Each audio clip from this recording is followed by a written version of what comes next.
कर्ष आइए इसमें आपका स्वागत है। आज हम बात करेंगे कृषि को प्रभावित करने वाले कारकों पर।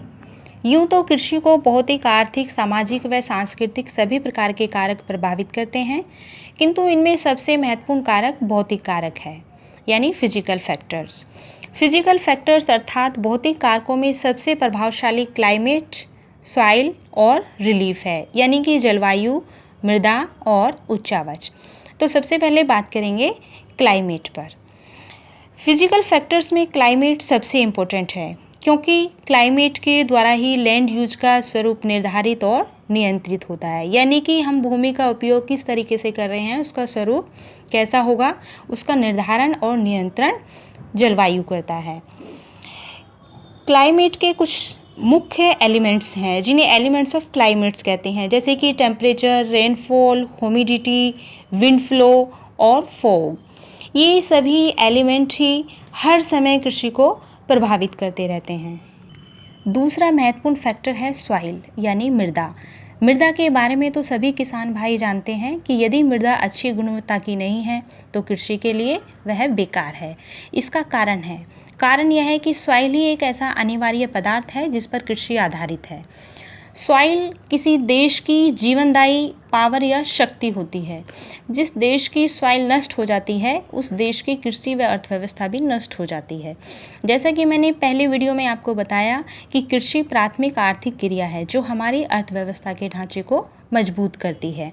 जैसे अभी कोविड-19 के समय में देखिए, नीति आयोग के आंकड़ों के हिसाब से ग्रामीण अर्थव्यवस्था में कृषि का योगदान कितना है, 39% के आसपास।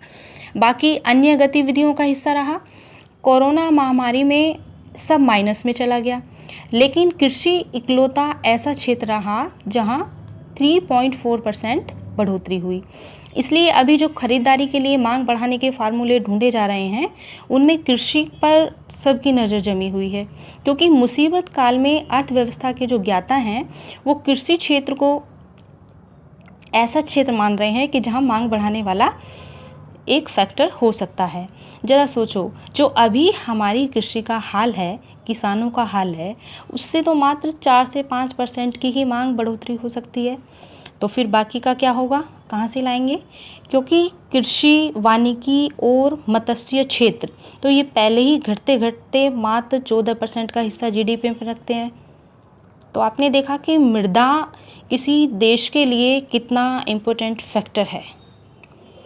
तीसरा कारक है रिलीफ, यानी कि उच्चावच।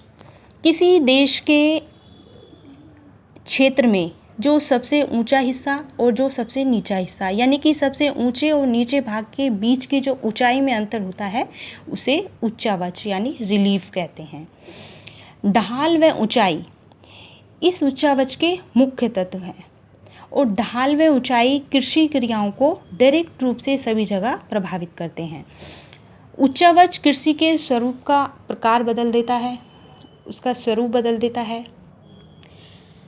तो यह भी एक ऐसा इम्पोर्टेंट फैक्टर है जो कृषि को नियंत्रित करता है। तो मैंने आपको बताया आज कृषि को प्रभावित करने वाले फिजिकल फैक्टर्स। यह टॉपिक आपको ज़रूर पसंद आया होगा। धन्यवाद।